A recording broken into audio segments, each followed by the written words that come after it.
In the top stories, cybersecurity a top priority for the region. ECCB Governor commends the government on crime-fighting initiatives. And police training course number 41 commences. The details on these stories and more after the break.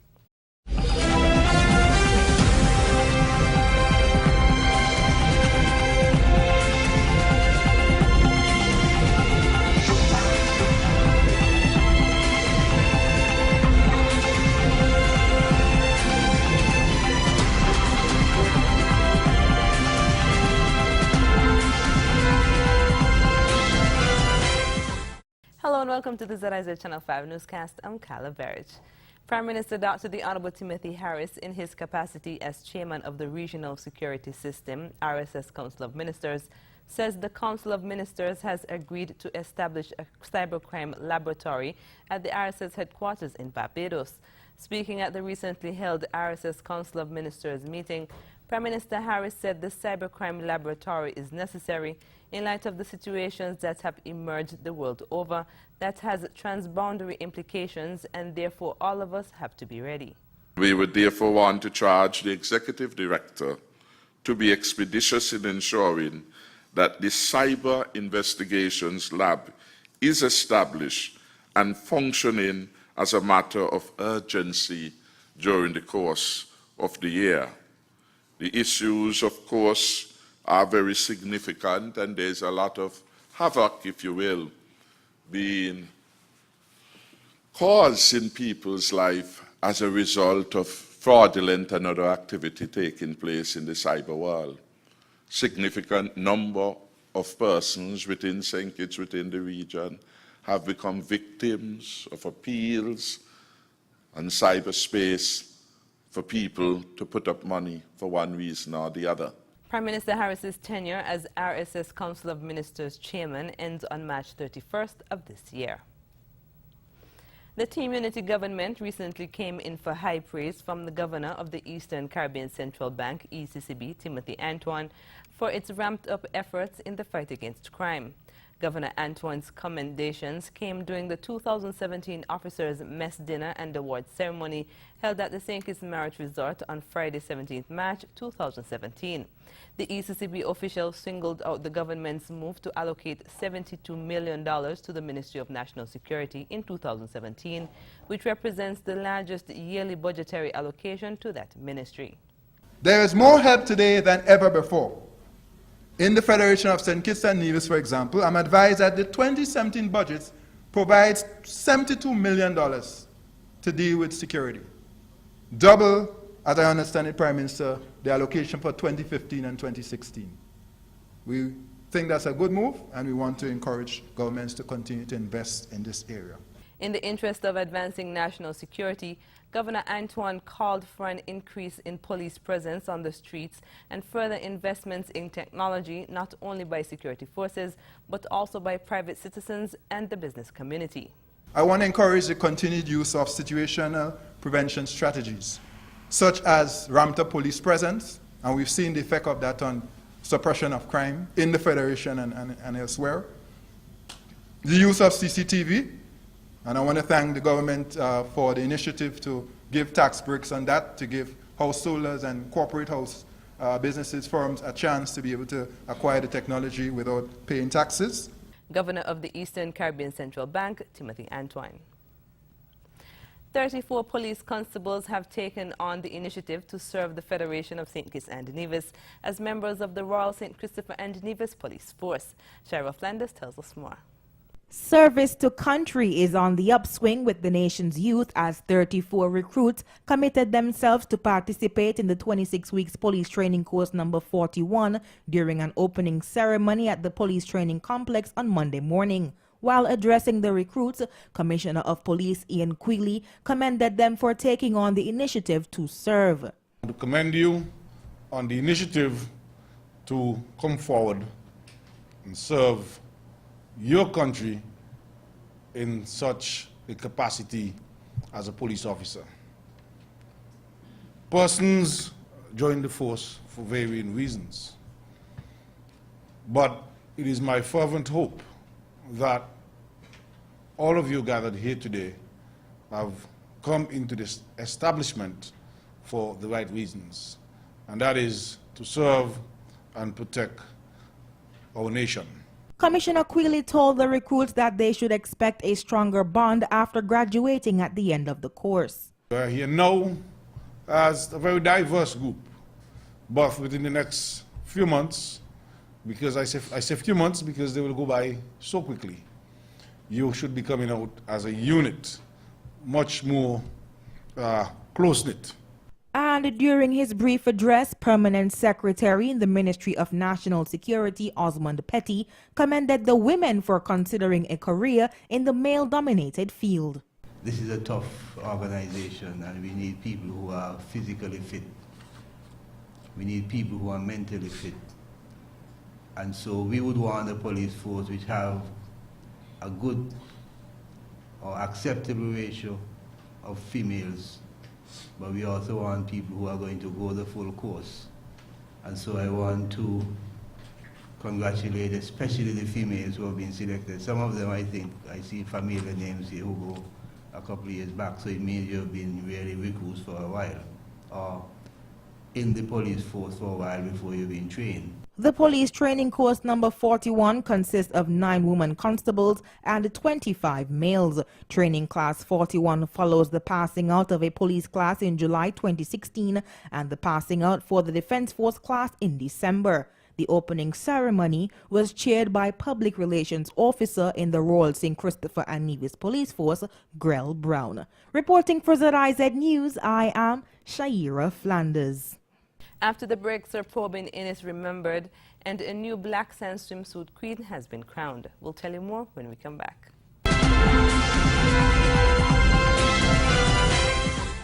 The life and legacy of the late Sir Probin Innes was spotlighted on Sunday on ZIZ Radio and Television with a discussion paying tribute to his life's accomplishments. Friends and colleagues Viola Jacob, Ken Martin, Reverend Mac Christmas, and Ambassador Sam Conda joined host Lesroy Williams for the 2-hour tribute. Childhood friend of Sir Probin, Viola Jacobs, reminisced on the life of Sir Probin, pointing out that he was an avid reader. She also spoke of the books he wrote, commending him on their appropriateness. I really don't know how he managed it, but he did. And I am so happy that he did, because he is now leaving behind books which we need, because there are no other books like those. And when he writes, he is frank and honest, unapologetic, but not insensitive and not negative, so that you're going to get a picture, like it or don't like it. This is what it is, and he will give you the necessary facts. Colleague and friend Ken Martin spoke of the active role Sir Probin played in the country. He said he gave freely of his time, talents, and experience. On Sunday, 12th March 2017, a memorable day, I should say, the Brimstone Hill Fortress National Park Society lost its president, and the country lost one of its illustrious sons, and the country lost one of its most eminent historians. It was a terribly hard blow to us, you know. Sir Probin Innes, MBE, former governor of St. Kitts, Nevis, and Anguilla, will be given a state funeral with full military honors on Thursday, March 23rd at the Wesley Methodist Church at 2:30 p.m., followed by internment at the Springfield Cemetery. According to a statement from government headquarters, Thursday has been declared a national day of mourning. The body of Sir Probin will lie in state at Government House from 9 a.m. to 2 p.m. on Thursday. A new black sand swimsuit queen has been crowned on Saturday evening at the annual Black Sand Swimsuit Competition. Here's more. Karila Liebert is this year's Miss Black Sand Swimsuit Queen. Liebert beat out 4 other competitors to snag the Black Sand Swimsuit title after amassing a total of 685.5 points. She managed to capture the Chairperson's Award, Miss Amity Award, Miss Graceful Award, the Best Identical Swimwear, and the Best Interview segments. Teresa Diaz secured the first runner-up position with a total of 678.5 points. points. Diaz captured the Best Body Award, the Best One Piece, and Best This Is Me segments. Second runner-up position went to Shimura Samuel after scoring a total of 625 points. Samuel also won the Miss Confident Award. The Best Smile Award went to Lyndon Stewart. Local soca artist Shanna and Unoma Allen, also known as Lady Sunshine, hosted the event. The Genesis Band provided musical entertainment. The newly crowned queen will go on to represent the Federation of St. Kitts and Nevis in the first ever Miss Black Sun Swimsuit Pageant Regional in Sandy Point on April 16th. Libert will be competing with countries such as Jamaica, Dominica, Bahamas, Haiti, Senegal, Guyana, St. Martin, Anguilla, and many other countries. The Black Sand Bangalang Festival is being held under the theme A Cultural Fete at Belle Tete. Reporting for ZIZ News, I am Shaira Flanders. The William Marcus Natta Memorial Scholarship Fund has once again donated to the youth of St. Kitts and Nevis. On Wednesday, March 15th and Friday, March 17th, several learning toys were delivered to the Industrial Site Preschool and Newtown Nursery, respectively. According to Dr. Marcus Natta, co-founder and chair of the foundation, while the fund is geared towards primary school students, their overall aim is to foster an early love for learning. The supervisors of the centers thanked the Nattas for the timely donations and pledged to make good use of them to the betterment and education of their students. The donation included 400 foam building blocks, 30 magnifying glasses, 32 color sorting boxes, dozens of adult baby animal sorting magnets, and healthy helping games to teach and develop positive eating habits. Coming up, Brazil's president tries to calm rotten meat scandal, and Prime Minister Keith Rowley speaks on the 100th anniversary since the abolition of indentureship. The details when we come back. Courts must be crazy. Courts mad again. Courts must be crazy. You can't complain. It's madness. And courts during the month of March. Huge savings up to 50% off and pay nothing for 60 days. Visit a court store near you for pure madness. Look out for crazy deals up to 50% off and you pay nothing for 60 days. The mano only a court. To miss it would be pure madness. Courts must be crazy. What? Courts must be mad. Oh, you mean? Courts must be crazy. Courts mad again. Courts bringing value home.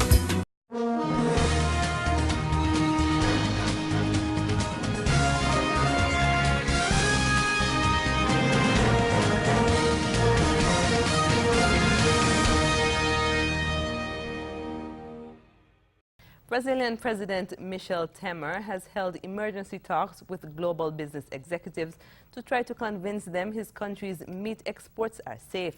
Two of the country's largest meat packing companies are accused of bribing inspectors to turn a blind eye to health violations. Al Jazeera's Whitney Hurst has the details. The world's largest exporter of beef is under scrutiny. Now the Brazilian government is in damage control. The federal government wants to reiterate its confidence in the quality of our national product. I should note that starting tomorrow, the Agriculture Ministry will inform which countries received these products, what these products were, and their origin, company by company. President Michel Temer has been holding an emergency meeting with global business executives and diplomats. He's trying to limit the fallout from a scandal threatening Brazil's $12 billion a year export. On Friday, police raided meatpacking companies accused of bribing inspectors to ignore unsanitary practices and allow the sale of tainted meat. More than 30 warrants were issued. The country's two largest plants, JBS and BRF, both dispute the allegations. Brazilians are now questioning whether their food is okay to eat.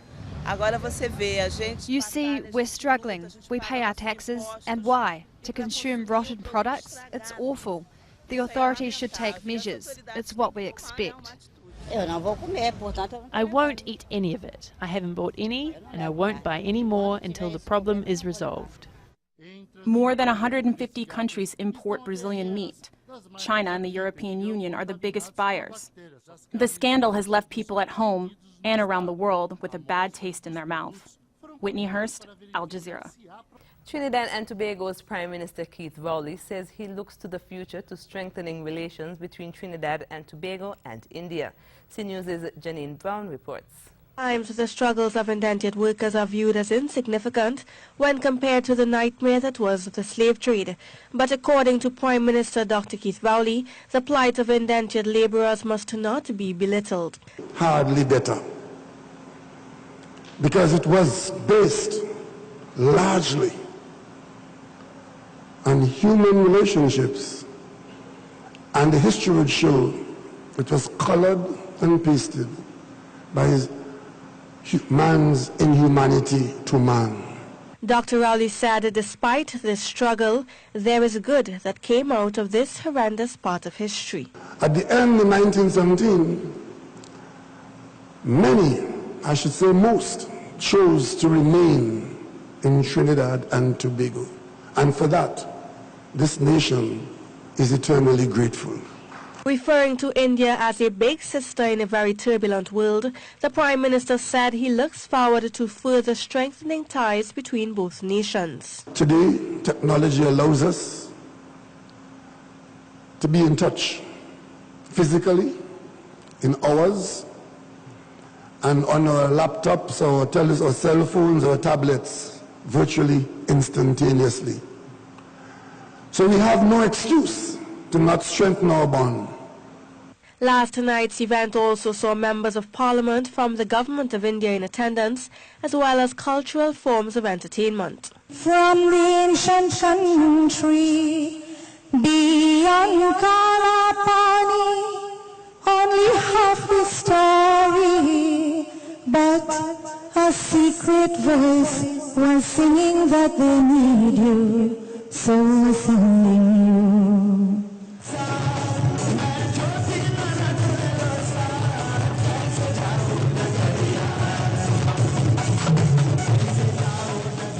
Janine Brown, CNews. Coming up, Syrian government hits back at rebels after Damascus assault. The details when we come back.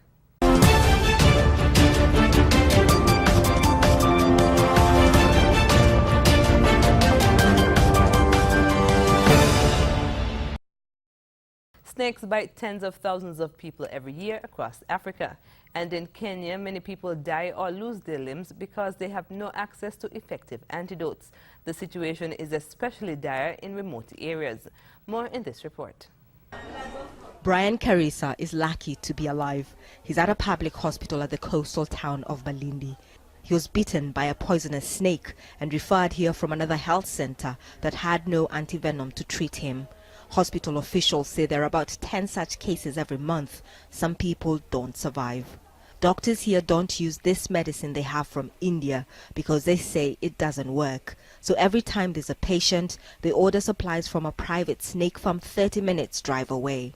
It will be very important to us and to the patient if at all we could be having the antivenom at the facility. Yeah? But again, due to the reasons that the antivenom is very expensive, they decide to keep it themselves there. So it has really been quite a challenge. At the Bioken Snake Farm, one of the directors is extracting venom from a cobra. The farm mostly supplies a South African vaccine producer, where it's used for research and production. The park then buys the antivenom back from the institute to supply several hospitals in Kenya. Kilifi County has some of Africa's most venomous snakes, and the pafada is one of the most common. A victim can die within 3 days of a pafada bite. That's why not only having an effective antivenom drug, but also getting it closer to the people who need it most in remote areas is so important.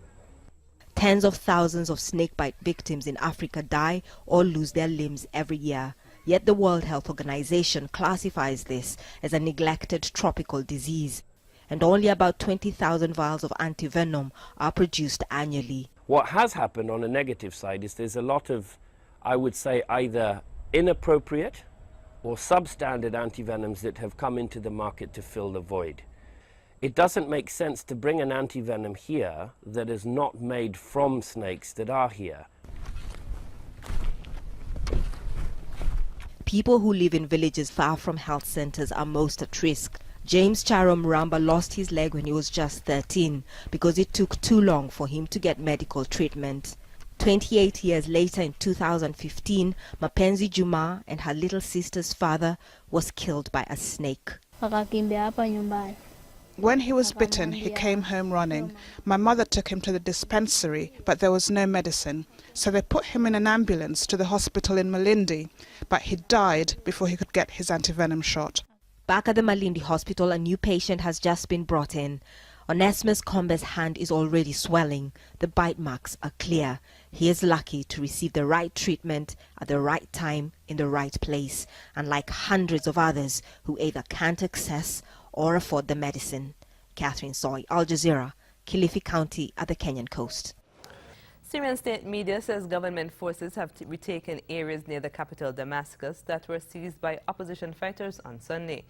Fierce fighting took place throughout the day on Monday in opposition-held areas east of Damascus as Syrian government forces pounded the area with jets and artillery. More in this report. This is an attack the Syrian government didn't see coming. Rebel fighters in neighborhoods near to the old city of Damascus. It's the first time in nearly 2 years that opposition forces have been this close to the center of the capital. Early this morning, we invaded several buildings and opened several fronts. With God's help, we will achieve victory. We still have one building to target, but the regime forces are targeting us. As you can see right above, a rocket has been launched. The surprise assault began early on Sunday. Several buildings in the Jobar district were seized by opposition forces before they began their advance to the Abbasid Square area, which is only a few kilometers from the presidential palace. By Monday, Syrian forces had launched an intense air campaign. The opposition also say it started phase 2 of its offensive. The UK-based Syrian Observatory for Human Rights says there are around 30 airstrikes in just a few hours. The intensity of the blast so powerful they could be felt in other areas of the city. Syrian state television says rebel groups suffered heavy casualties and have been pushed out of most of the areas they seized. But the assault by opposition fighters so deep into Damascus, no matter how brief, is a major lapse by President Bashar al-Assad's security forces. The opposition, they have a big power, which is the suicide bombers, which is a good asset in such military operations. And they are well equipped in explosives and arms. Syrian warplanes could be heard circling above Damascus and its countryside throughout the day. Many of the city's roads that were sealed off by the army have now been reopened. The attacks come just days ahead of a new round of UN-brokered talks in Geneva aimed at ending Syria's 6-year war. And while it would appear government forces have been able to push rebel fighters out of the capital, it's a clear sign that despite months of heavy losses by the rebel fighters, they're still able to target the regime at the center of their power. Imtiaz Taib, Al Jazeera, Beirut. Up next in sports, Fukushima to host Tokyo 2020 baseball and softball, and the FBI finds Tom Brady's stolen Super Bowl jersey. Stay tuned. It's the Courts home event. Shop today and complete your kitchen, your dining room, and your entertainment room. Shop using Ready Finance. It's easy, affordable, and flexible credit. Plus, you pay nothing down on purchases 24 months and over. So come in today and get great deals to complete your home at the Courts home event. Courts, bringing value home.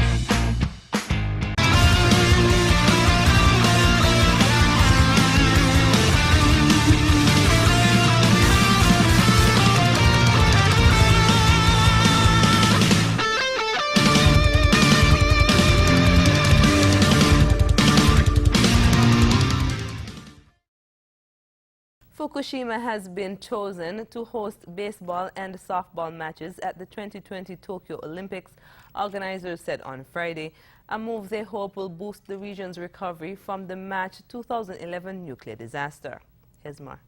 At least one baseball game and one softball game will be played in Fukushima, Japan during the 2020 Olympic Games. The region was struck by both an earthquake and a tsunami in March 2011. That led to a massive hydrogen explosion at the Fukushima Daiichi nuclear power plant, which caused widespread radiation exposure. The Japanese government has already spent more than $220 billion to make Fukushima habitable again, and Olympic organizers want to show that off. But some parts of the region are still uninhabitable, and extremely high levels of radiation were recorded inside a reactor there just last month. Those high radiation levels could cause severe health issues if people move back. Environmental group Greenpeace says those risks are highest for women and children. But the World Baseball Softball Confederation is applauding the decision to play at Fukushima. The group's president said, "It's a tremendous honor and a duty we take very seriously to be a part of something so meaningful." Baseball and softball were some of the new sports approved for the Tokyo Games. They were last played during the Beijing Olympics in 2008. The mystery of New England Patriots quarterback Tom Brady's missing Super Bowl 51 jersey has been solved, the NFL announced on Monday morning. Tom Brady's Game 1 jersey went missing after his historic performance in Super Bowl 51. CNN has reported that Tom Brady's missing jerseys from Super Bowl 51 and 49 have been found. The NFL said in a statement on Monday, the items were found in the possession of a credentialed member of the international media. In the locker room following the New England Patriots' win over the Atlanta Falcons in Super Bowl 51, Brady noticed his number 12 jersey was missing after he said he had put it in his bag. According to a police report released in February by the Houston Police Department, the estimated value of the jersey is $500,000.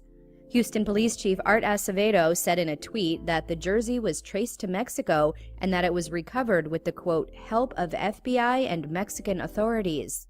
Just like the teams they officiate, referees have Final Four dreams that are also on the line. Only a few get to call the year's biggest games. Here's more. NCAA officials are probably the last thing you think about during March Madness, unless one of them makes a bad call against your team. But the refs and the players have something in common. They're all competing for a spot in the Final Four. The NCAA wants to make sure the best referees work the biggest games of the year, and any basketball fan will tell you no ref is perfect. So when it's tournament time for teams, the NCAA also has a sort of tourney for refs. The referees working the first 2 rounds don't find out if they'll work the next 2 until a couple days later. Once the Elite 8 is done, the NCAA picks the refs for the Final Four. The boss said, what do you think? And I just said, I'm pinching myself. And it's kind of a dream come true. It's a dream not many get to realize. In 2014, Division I Hoops had 838 referees. 100 of those were picked for the first 2 rounds of the tournament. Only 40 made it to the Sweet 16 or Elite 8, and only 10 made it to the Final Four. So the championship game is a culmination of the referees' work, just like it is for the players, although the refs are probably fine if they don't get quite as much attention. When we come back, we'll have another look at the stories that made the headlines.